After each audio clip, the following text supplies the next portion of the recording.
Barbados was amazing. The people were great. Everybody we met was so friendly and so nice and so welcoming.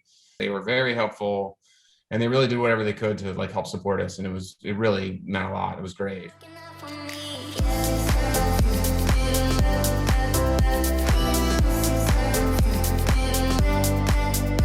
Ladies and gentlemen, boys and girls, explorers and creatives, welcome back to Blue Ass Water, where you'll hear tales of creative expression, tropical exploration from the talented and passionate guests of the show. I'm your host, Emac, and as always, if you enjoy this episode, share it with someone who you think will enjoy it as well. Give us a 5-star rating on Apple Music and like it on YouTube. This week on Blue Ass Water, we're very lucky to be joined by the talented Emmy Award-winning cinematographer who shot 13 Super Bowls with NFL Films, has filmed docuseries like Hard Knocks and Black 14, and he mans the B-Cam on Netflix's Outer Banks. Ladies and gentlemen, Matt Lyons. Matt, how are you doing? Good. How are you? I'm great. Great. Thanks for having me on. Appreciate it. Yeah, of course. I'm stoked to have you on and get into this. For our beautiful Blue Ass Water family, Matt, would you share a little bit about who you are, what you do, and where you're based? I live in New York City. I live in Brooklyn with my wife and my daughter. And for the most part, I'm a family man and I just like to hang out with my family and be around them as much as I can and be part of the community that I live in. But then I also work professionally and try to get on more jobs and work as much as I can. Yeah, I like to think of myself as a cinematographer for the most part, but I'm trying to kind of transition a little bit more into narrative operating on features or television shows, and just trying to get better and better as I go and just keep progressing and just have jobs that are just challenging but rewarding at the same time. That's a great thing to look for. Part of what I'm as I'm discovering, what I want to really get into creatively, whether that, photography and video wise, I'm realizing that I kind of want to put an emphasis on kind of environmental projects. And not only I get things out of creatively, but also like I feel good about the project I'm working on just from like being a part of that team, like the mission of the project overall. Those are the type of things that I'd love to do more of in the future. So yeah, I can relate like the community impact you talk about. I totally understand that. Yeah, I'm kind of the same way. I want to work on projects that really can tell a good story and hopefully impact society in a positive way too. It's like really important to me. So two birds, one stone. yeah, exactly. Although for a while you found a home in the world of sport, you have worked on a variety of projects, from sport to beauty to travel to community, like you discussed. Where do you tend to get inspiration from? Inspiration can come from anywhere. It's like, for me, a lot of it comes from nature and just like what I see out in the natural environment, but it's also just in the city that I live in where I can, it can be just people moving around. The density of the city can be really exciting to me sometimes. The way people interact with each other can be really exciting and influential. But then it also obviously comes from movies, films, photographs, music, more, art-centric things like that too. So many listeners of this podcast are trying to break into the industry, or myself included, whether it's photo or video or a different industry like real estate or healthcare. How do you get your foot in the door as a videographer and editor at Lafayette Hill Studios and then later on at NFL Films?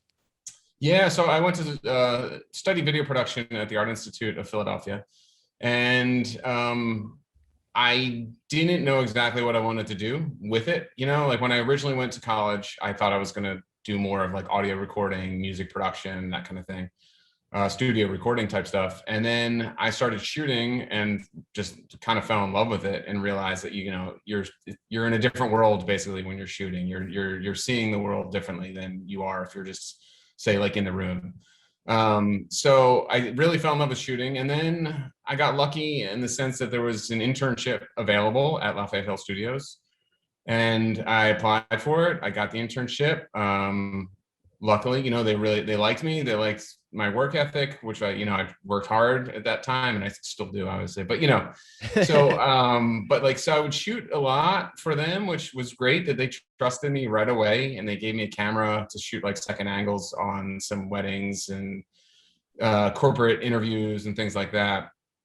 And I was like, really grateful that they were able to like just trust in me and so I shot a lot right away within the first 6 months of being there. And I just loved it. And I was editing as well. So that was helpful in the sense that I was able to get an understanding of what you should be looking for when you're shooting, because if you're editing your own material, you really can see what you have, what you don't have, and seeing shots that you're missing, or, something that could be better by doing it slightly differently. So, yeah, so I got to do those things there. And then from there, I just kind of like met more people, built my contacts, started doing some freelancing. And in that process is when I met, became friendly with somebody that worked at NFL Films in the equipment department. And he hired me on as just a part-time basis to be kind of like the prep tech, just to kind of help out. And when I took the job, I knew I wasn't going to be shooting for a couple of years, because NFL Films has, pretty rigid standards of like shooting for them. So I knew that it was going to take some time, and it was going to like almost go back from what I was doing, because at the time I was already starting to shoot some TV shows and things like that, mostly like reality and stuff. So taking the job, I wasn't going to be shooting right away, but I knew that it was going to eventually be a better, stronger thing to do.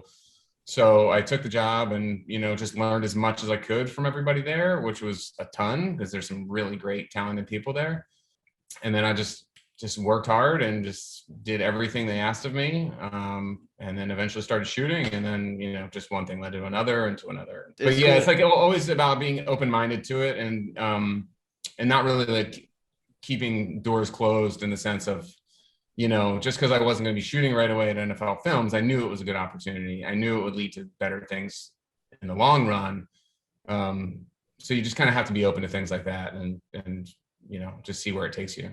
That's great advice. Appreciate that. Mm-hmm. You mentioned, when you're shooting, thinking like an editor, kind of.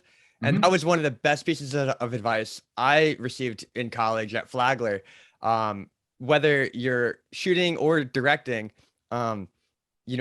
luckily I kind of started as an editor. I started shooting little skate edits with my friends in the neighborhood when I was growing up on my iPod Touch, and then editing it on iMovie on the iPod Touch as well.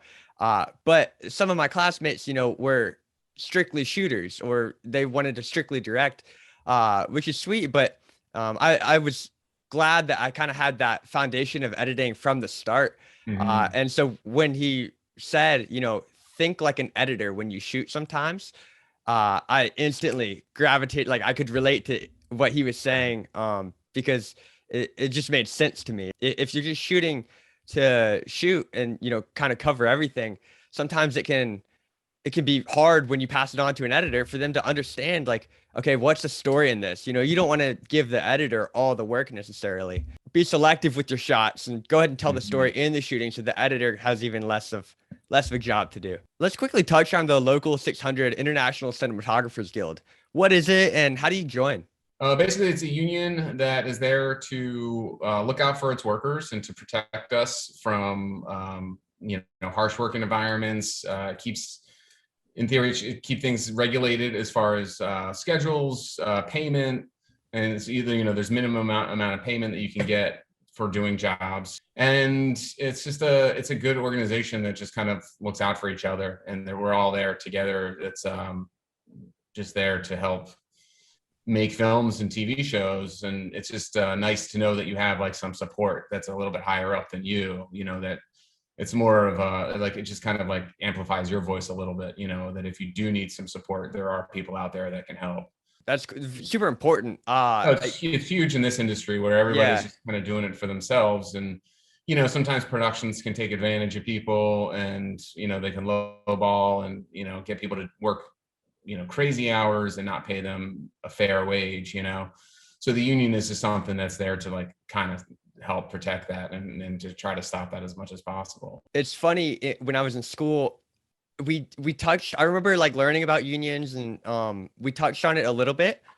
And at the time I, was very interested in shooting and editing, a little directing as well. But any talk about like numbers or words, I just or organizations. Exactly. I kind of it's a little much, tuned out a little bit. Sure. That makes sense. And I wish kind of I had it, but I'm learning a bit more about it now. And the importance of it, and just even contracts and stuff like that. Yeah. Better now than later, I suppose. No, absolutely. And the more you know about it, the better. And it's nice because most of these big productions, whether the TV, feature, commercial, music videos that are union, they hire the right amount of people to get the job done. So like as an operator or DP or an assistant, you have the support that you need. Like so on Outer Banks, I have two assistants that are there to help me, and those positions are crucial. Like they're absolutely necessary to do what kind of work we do. It doesn't work to just go out there and lug the camera around all the time. It's just like you need the help, and it's nice to know that it's out there. It's great. So what are some things those assistants are helping you with on the daily? So our second AC is the person that does the slating. They're the one that's keeping track of all the media. They're pulling the cards out if they're full. They're on top of batteries. They're grabbing little accessories and bits of gear that are needed that can be changed, lenses, things like that. And then the first AC and so the second AC has like a huge responsibility. They're constantly working because after they're slating, they're taking notes about what that take is, and they have to really pay attention to how many takes we do of a shot, and then they give that information to the script supervisor, who can just kind of make sense of what's been shot, what hasn't been shot, that kind of thing. So second AC has a big responsibility. Very, very and they have to make organized. sure that their information on the slate is correct. The take number's right, the roll number's right, and the scene number and all that kind of stuff. It's like very important, just so that everything later on from the editor standpoint can be like mashed up correctly. Otherwise Yeah. it can get a little messy. And then again, like you just said, it'd be more work for the editors at that point to like have to sort through things. And then the first AC is responsible for kind of the mechanics of the camera to make sure everything's up and running properly. If there's any issues with the camera, they're the first ones to really look at it and kind of like make sense of what the problems are or what could be done. And then they're also the ones that are pulling focus for you. So they're the ones focusing your lens for you. So they have a monitor that has a like a wireless video feed from your camera, and they have their own monitor, and they have a knob that can control the focus. And that's a huge responsibility too, just because everything. If it's not a focus, it doesn't look so good. Exactly. You have to have it sharp all the time. So those two positions are very important. And then we also have a dolly grip. Each camera has a dolly grip, and that's the person that is kind of, if you're on a show that has a dolly, they're the ones that are in charge of the dolly. They're the ones pushing the dolly, moving it around from A to B. And then when it's not so for like a handheld show like Outer Banks, they're there to support you in any way they can, whether that's like say I need to be rigged up to some kind of like secure post because I'm like not hanging off of something, but I'm in a position that could be like a little precarious. Or say the camera, we're shooting over a dock or something over water, the camera will be rigged up with some straps so it won't fall. And that's the dolly grip's responsibility. And they're there if I'm walking around, walking backwards, up or down stairs, they're there to protect me, keep an eye on me, make sure that I'm not going to trip and fall. And then as soon as the take is over, after we're done the shot, they're there to grab the camera from me to just like, give me a break for a few minutes. And then as soon as we're ready to roll again, they just like throw it back on my shoulder. So there's three. So like every camera position would have like three support people with them. If first AC, second AC, and a dolly grip. You're the quarterback, and they're your linemen. Exactly. More, yeah, kind of. Yeah, in a way. Your home base, New York City, actually is one of a few truly global cities, bringing together many cultures and lifestyles. But aside from the Big Apple, where's your favorite place that you've ever visited? I've been to London a few times for work, which is great. I love it there. I've gotten to go to Taiwan a few times, I love Taipei, the capital of Taiwan. Is just an amazing place. I love the food, the look of the place, the feel, the way the people are and the way they interact. And it has a very laid back atmosphere, but it's like very, it seems a little overwhelming because it's fast paced and it's a lot of people moving around quickly and it's very dense. But you're used to that. Yeah, I'm kind of used to that, but it's like over there, but it's like very laid back in some really weird way. And I haven't been to too many places in the world that are like that. that have that combination of just total come as you are type laid back attitude combined with like hyper speed of a big city, you know? Yeah, So that place, I love Taiwan. Taiwan's just great. The people are amazing. I love it there. So that's neat. Wow, yeah. that's sweet. Mhm. So for Outer Banks, you got to go to Barbados and film there, didn't you? Yeah, it's great. Yeah, how was that? Barbados was amazing. The people were great. Everybody we met was so friendly and so nice and so welcoming. You know, we were like a little bit, at least for me personally, was a little bit like hesitant in the sense that we're bringing this huge production down. This is like at the height of COVID scares. It was like in February and March of 2021. So things were still, you know, very serious. And they're an island that has to keep their people safe. They can't really let the virus come onto the islands because it's like, you know, it could really overwhelm things very quickly. So I felt funny and I felt like, you know, weird being there in a sense of like, are we going to be welcomed? Or are we just going to be seen as like this potential threat, you know, with given the virus and everything? But everybody was like extremely welcoming and they were all very friendly and they loved us being there. They were very helpful and they really did whatever they could to like help support us. And it really meant a lot. It was great. And then on top of it, I mean, like natural beauty, it's just out of control. It's like so beautiful there. And it's, you know, the ocean's amazing. The lush jungles are amazing. The sugar fields look amazing and great beaches, great food. Yeah, it's awesome. It's great. How did some of that natural environment impact some of the types of shots or angles or even focal lengths that you might decide to use? I think with Outer Banks, we always try to keep in mind of like showing the place, you know, like we always want to like have a sense of place. And like, I think that Jonas, the director, creator of the show, has done a good job and really doing that. And I think, you know, I don't think we didn't really change our approach too much. You know, we didn't talk that much about it. It was kind of like, let's just make it look like we're in Barbados. We wanted it to look like we were in Barbados. We didn't want to look like we were in some field in Charleston trying to cheat it like we were in the Bahamas or something, or in the Caribbean somewhere, you know? So we wanted it to have as much look and feel as the real place as we could. So we just kind of kept the same approach for the most part. You know, we didn't change things that much. Was there a similar mindset when it came to the spoiler, the Charleston homecoming episode, where, you know, the whole season is supposed to be in the Outer Banks and supposed to look like that? Yeah. Yeah. But then now the Charleston episode, I think y'all did a pretty good job at making it look different from the rest of the Outer Banks. And now you're in Charleston and it's all the same city at the same time. You know what I mean? Yeah, I know. It's one of those things like, you know, the audience only really knows what you show them, you know? And if we're shooting in Charleston, but pointed the opposite way of the buildings or whatever, you know, like you can kind of create this, like this other world, you know, this idea that wherever we are, it's or wherever we're showing you is where we are, you know? Yeah. So Charleston, yeah, we wanted to show the old historic district and everything because that like really says Charleston, you know? Exactly. So yeah, so that's where all those scenes took place. And luckily the city was on board for us doing like car chase scenes. That was wild.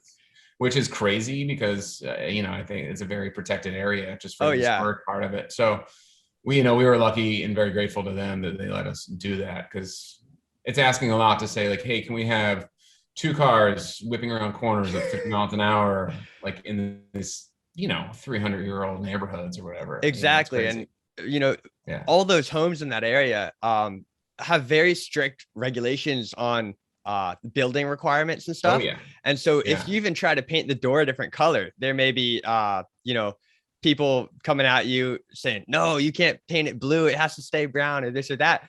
And so the potential of an accident happening and a corner of a building getting nicked, you know, that is crazy. Heavy.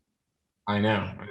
Everybody was great. Like we had a lot of neighbors and locals come out and check out what we were doing. And these are people, we were like set up right in front of their house. And I was kind of like, oh, sorry, we're only gonna be here a minute. We don't want to disturb you. You know what I mean? Like, but they're like, no, this is cool. And we don't get to see this often, you know? So it was nice. It was nice that everybody was welcoming and open and to it. So yeah, my brother, he's in 7th grade, going into 7th grade. Actually, today's his first day of school. Shout out Owen. But so when we watched it together, the Charleston chase scene specifically, like you mentioned, the audience only knows what you show them. And so he was seeing familiar locations, but then in his own mind, since he knows them, he's like, wait, that doesn't really add up. And I'm like, listen, from a film Those streets don't perspective, connect. I mean, they refer to like East Bay as King Street and different idiosyncrasies like that. You know, from a film perspective, a story perspective, it works better this way. Yeah, exactly. It's kind of like, you know, it's a little bit fake, but nobody knows. It's fine. Exactly. And I mean, skewing reality makes it more interesting as well. Yeah. As the B camera op, Matt, were you focused on capturing mostly close-ups, B-roll, wide shots, and establishers, or did it vary with the A camera and potential C camera guys? Yeah, it varied depending on the scene. I mean, I did all of the above. You know, sometimes it would be, you know, for the most part on scenes I would cover close-ups, but so would the camera operator as well.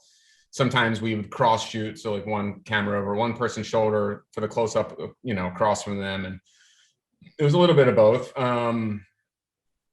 But yeah, you know, there was a lot of scenes where the the A camera operator would just cover the scene for the most part. Like anytime we would have John B, you know, like where John B's like kind of like walking around the space, or like, especially in the first season, we did it a lot where you wanted to be like in John B's world. So like Bo would really shoot it in a way that like you're in his head and you're seeing that space and getting a feel for what their world is like, you know? Yeah.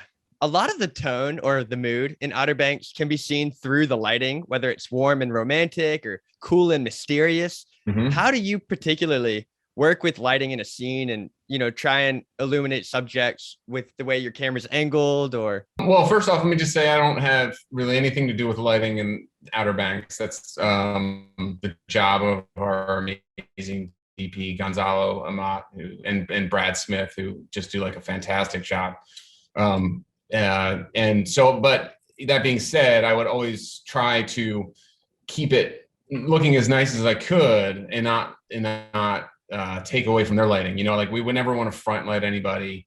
We wouldn't want harsh shadows across people's faces, things like that. So it always try to, and you wouldn't want to like put somebody's face like right in front of a crazy bright highlight or something like that, you know, where it's like blown out sky behind them.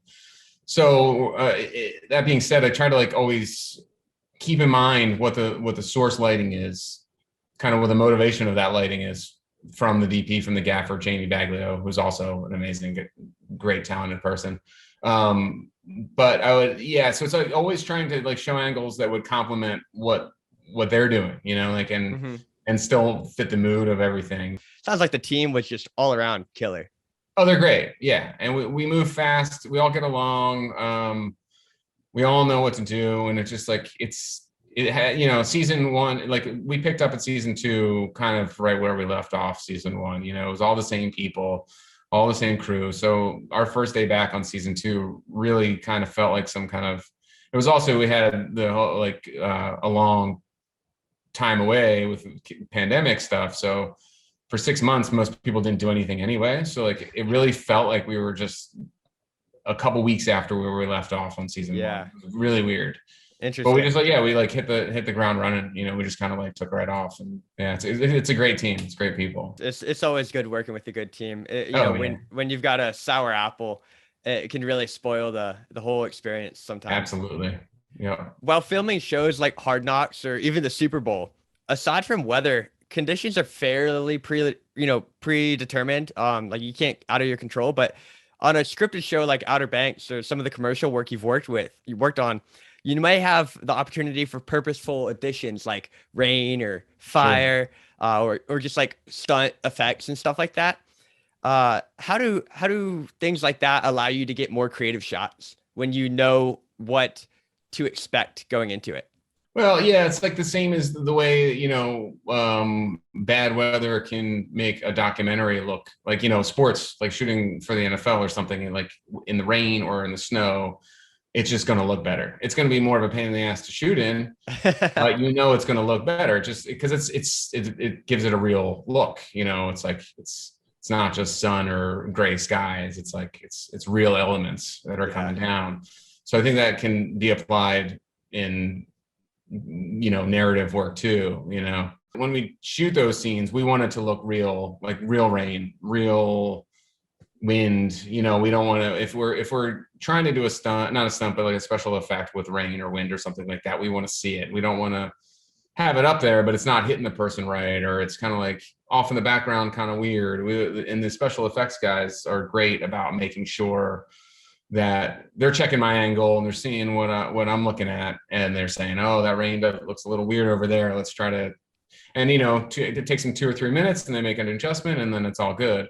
But like little tweaks like that can really help sell the products. You know, it can really help sell the idea that again, it's like it's creating this like this sense of realism. You know, that I think the audience really wants to be into and see. They want to buy into it. The more you can do that, the better, you know, and take the time with that. So Yeah, I haven't had the opportunity to work with fake rain or pyro yet, but I've worked with smoke before, like fog.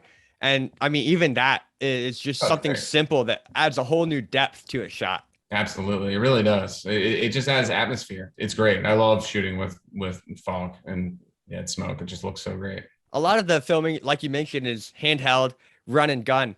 But in some of your commercial work and other things you've shot, there's more of a variety and mix between static and dynamic, right? Sure. Some locked off shots. So what factors might help you determine whether you want to be handheld run and gun or whether you want to lock it off and be very static?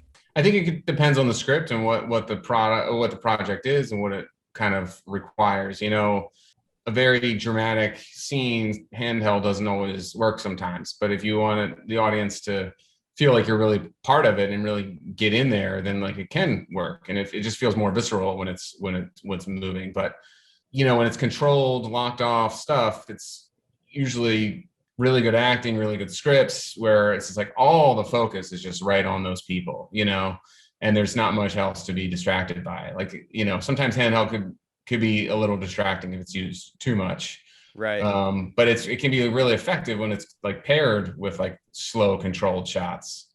So like it's a scene of two people talking in a room and it's tension is building up and it's you know, all locked off, a nice controlled movement or something like that, like a dolly. And then all of a sudden it starts to get more handheld and they start to get like worked up, and it really kind of like helps sell that idea. You know, it can bring tension pretty easily.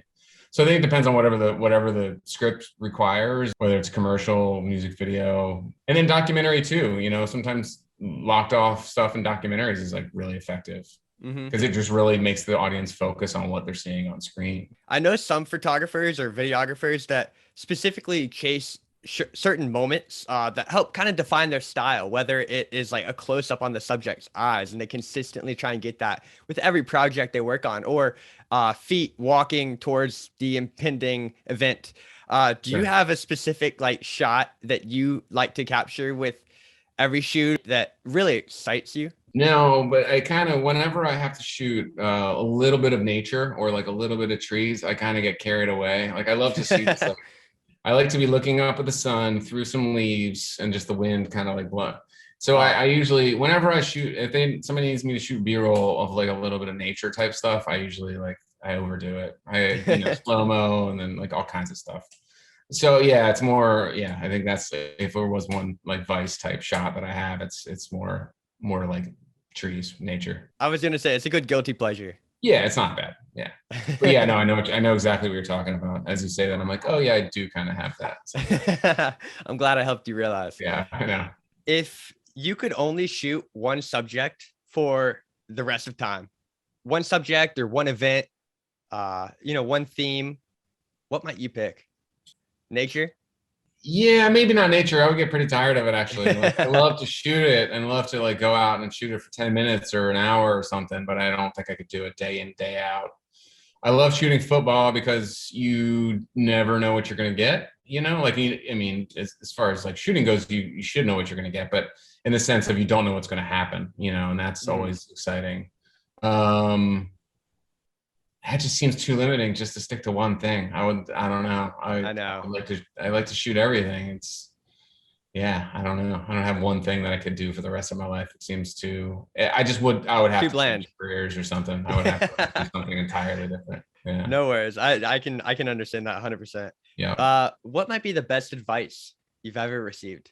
I remember my old boss at Lafayette Hill Studios, Mike Brand, told me early on, I was zooming a lot, I was shooting weddings and I was trying to get creative or something, or like trying to like do things a little bit differently.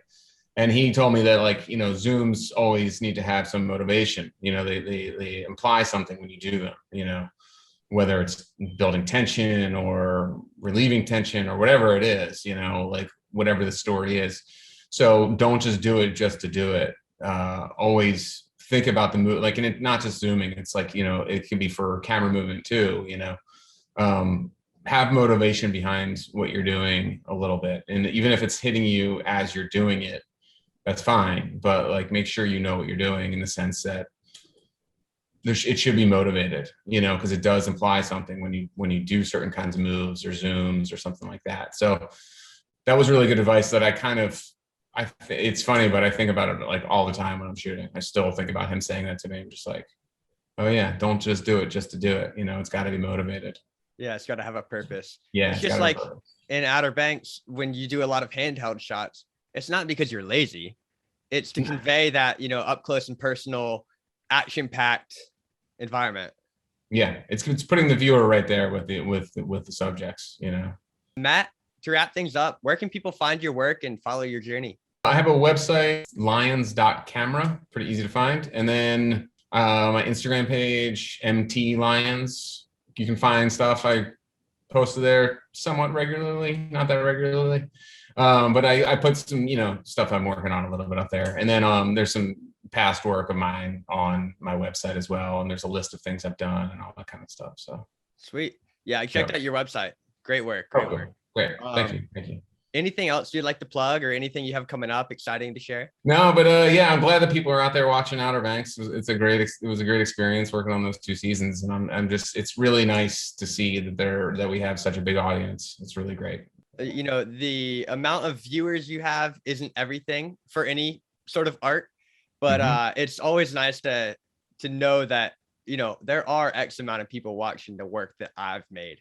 Yeah, it's great. No, I mean, it's a great feeling, and it's not just me that did it, it's everybody. And we have this, like we said, it's this huge team that came together to put the show together. And it's great that it's like, being seen by a lot of folks out there. It's nice. Oh yeah.